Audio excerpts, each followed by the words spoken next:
ama nini ambacho kinaendelea manake unaona kuna hamasa bado inafanyika ya wananchi tangu jana chama chake ambacho anachokiongoza kuhamasisha watu waje mahakamani. Kwa kauli manake bado walikuwa wanapaswa kusubiri kuona maamuzi ya mahakama itakuwaje? Hapana, swala la kuja mahakamani ni swala ambalo ni la haki ya msingi ya mtu. Na wananchi wanakuja mahakamani kwa shughuli mbalimbali. Sisi mawakili tunakuja mahakamani, kwa nini wananchi wasije? Kama kuna kesi inakuja na inaendelea na ni kesi ya wazi, kwa nini wananchi wasije? Kwa hiyo hakuna zuio la mahakama la wananchi kuja. Sijui kama nyinyi mmesikiza amri yote ya mahakama imekataza watu kuja? Hakuna.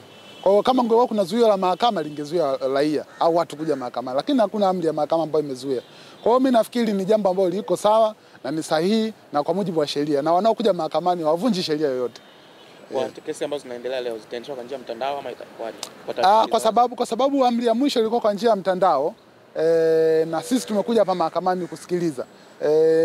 Kwanza kesi ya kwanza ya uhaini, kwa sababu mara mwisho maamuzi yalikuwa kwa njia ya mtandao na leo yataendelea kwa njia ya mtandao.